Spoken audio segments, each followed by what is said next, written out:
So I'm in La Palma, and that is basically the end of my trip and my riding. Unfortunately, I didn't make it in as good a time as I'd like to be able to ride the last island. Mainly just because of actually how technical some of it was. And I definitely don't do enough mountain biking to be confident enough to ride some of that stuff, especially at night. So it changed my mindset a bit with this event of actually, started properly racing it to going, okay, I'm going to use this as a bit more of a learning trip to build up some confidence on riding some technical stuff and get better in that sense, which it has definitely worked. So I'm pretty pleased with that. Still pushed on hard as and when I needed to. I'm pretty pleased with how things have gone, considering how so much of this year has gone, where just illnesses and shit has got in the way. It's a positive really to kind of end the year on and to build from. But yeah, the reason why I've run out of time basically. I need to fly home tomorrow, and I'm in La Palma, fly home from Tenerife, so I've got to get the ferry back to Tenerife. There's only one ferry that goes back this afternoon, and then I need to tomorrow morning pick up my bike bag from a bike shop, because they transfer your bags from Lanzarote to Tenerife. But I need to pick up tomorrow morning, pack everything, fly home. And the La Palma route is about 200k and 6,000 meters of climbing, and as much as I would quite like to do it, there's just not the time. I have to fly home because I have family stuff to do, which I'm actually very excited about. So I don't know, for me it's important that it has to be this right balance between work.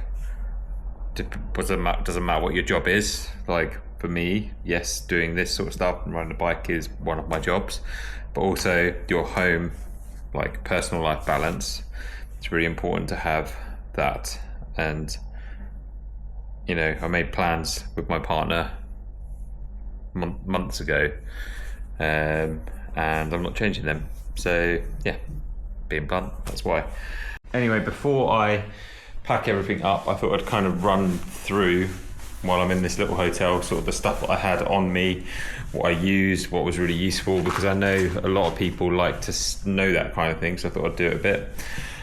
So there's, as you can probably tell, I've kind of just like exploded everywhere in this place, which is fine. So stuff that I had on me. So I was wearing a Lazer Z1 helmet. A lot of people have been asking about this light. It's from Exposure. It's one of their head torches. I can't remember what model it is. No, it says on that.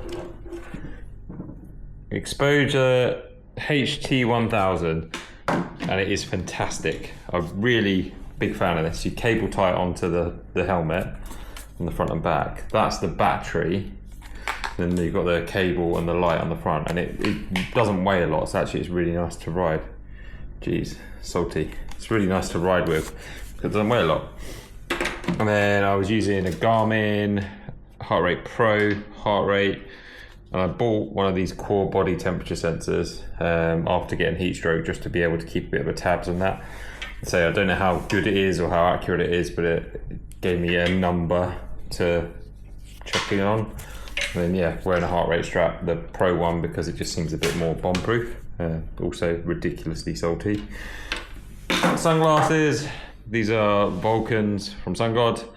Really like the pink ones actually. This is their photochromatic lens, which to be totally honest is a bit scratched up now.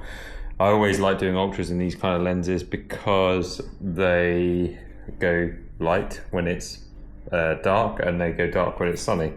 And then this is just like a stringy thing which I found online, and I use these all the time on ultras. It's just an easy way. You just take your all you do is you take sunglasses off and they just hang. So really recommend those. Bike, Pivot Mach 4 SL. The frame is a size large. It now has a few more scuffs and scratches on it than it had before. The wheels are Enve M6 wheels. Tyres are Schwalbe Racing Ray on the front and a Racing Ralph on the back. the bike was amazing. To be totally honest, too good for me. It performed fantastic. I just don't have the confidence to do some of the stuff that it can definitely do. Forks, Fox 34 factories, 120mm travel, and then factory internal suspension thing. The bars, the clip-on bars, and the stem are all from Enve. They perform absolutely fantastically. I actually use these a lot on the road sections. I didn't actually think I was going to use them as much as I did, but I use them tons on the road sections. 76 project mount. That's where my Garmin was. I was using a Garmin 1040, which I'm actually put on charge for the first time. And the battery on it lasted the whole trip pretty much. It just charged itself up when it was really sunny. This is a exposure light mount that I didn't use, but it was useful to have it there because I could always put that light or that one, the big one, if I needed to. Now I was running 2 front lights, which may seem overkill, but basically this one I was using kind of at dusk to just flash as more to be seen, and then the big one I was using when it was dark, and this thing lasted the whole trip basically. Bought a spare Garmin, didn't use it, but it's fine, just sat there, not a problem. The dropper post I used a couple of times, but not tons, to be honest with you. It wasn't an essential thing really, but that's the lever for the dropper post, which works fantastic. It's a Wolf Tooth 1, really impressed with that. Brakes, 4-pot brakes. I'm adamant that 4-pot brakes for bike packing is just amazing. If you've got a loaded bike, they stop. 4-pot means there's 4 pistons, so they're bigger. I had to change the brakes on the front one.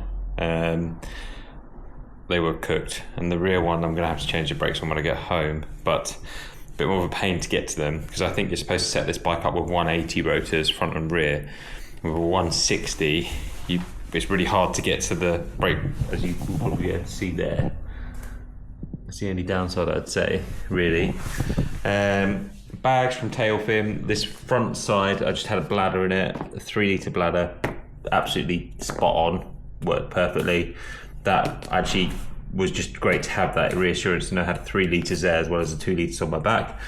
The other side I just kind of had a battery pack, some, I didn't even know it was in here, battery pack, some lip balm, some like wipes, the piece of paper which has all the ferry timetable on it, that's about that. And then here is tools, inner tubes, multi-tool, quick links, spare chain links, patches, all that kind of stuff. I only actually had to go in there to get out the pads, spare pads, and the multi-tool a couple of times. The top tube bag then basically had a wall charger, loads of cables, this which is a battery pack specifically for the exposure lights, headphones, a little cloth to clean stuff, the tracker, some little medicine if I wasn't feeling too well, some chain lube, the Styrkr super secret stuff, some lactose intolerant tablets because I am lactose intolerant, a pen knife, and a spare battery for this camera, and a pump was in there. So quite a lot of stuff that was used, everything in there was used, and I went into it quite regularly. Spare exposure blades, which I didn't use once, but it was good peace of mind to have that there. Main exposure blades, which was used loads basically. And in the rear pack there I had, like on this pocket here, was basically a little lock in case it was needed at points, and some Tan sunscreen. Love this stuff. Put that over there. We'll basically though, pretty much run out now. And inside here, there's some spare cables in a little bag, and an emergency bivvy just in case. This is one of these little compact ones. The extra stuff that was in there was a set of bib shorts, set of socks, set of gloves. So I always had 2 pairs of socks, 2 pairs of bib shorts, 2 pairs of gloves. I only took 1 jersey, and then I had in there all of this stuff. So what's one of the pairs of gloves? That's a pair of Lacole long finger but thin gloves. Base layer, which I wore for approximately 10 minutes in the whole thing. Leg warmers, didn't use them once. A buff, I used that once. Arm warmers, I used them once. A merino t-shirt, which I was generally sort of using if I was walking around places, as opposed to being in a jersey. Used that quite a few times. This is Lacole's like lightweight rain jacket, I think it is. It's Pertex fabric, really, really good. It didn't rain once, but it also worked great as just like a wind jacket when it was a bit chilly. So you wore that a couple of times. Down jacket, did not wear that once. It stayed like that the whole trip. Although I would have liked it on the last ferry because it's quite cold. Styrkr chamois cream, that's been used a lot. And this is Lacole's insulated gilet, which is, I think, one of my new favourite bits of kits. It's got this Pertex like fabric inside it, and just helps keep you really nice and warm. Actually, that was used a couple of times. And then the shoes were these Lake mountain bike shoes. They look pretty knackered now. Actually, they've, considering the amount of hiker bike, they have survived relatively well. I mean, they've lost a bit there, and that's about it. So they have survived pretty damn well, actually, which is great, because I was going through a phase at one point of, when I was wearing other shoes, of going through a set of shoes a race, which is ridiculous. So yeah, that's everything that's on the bike.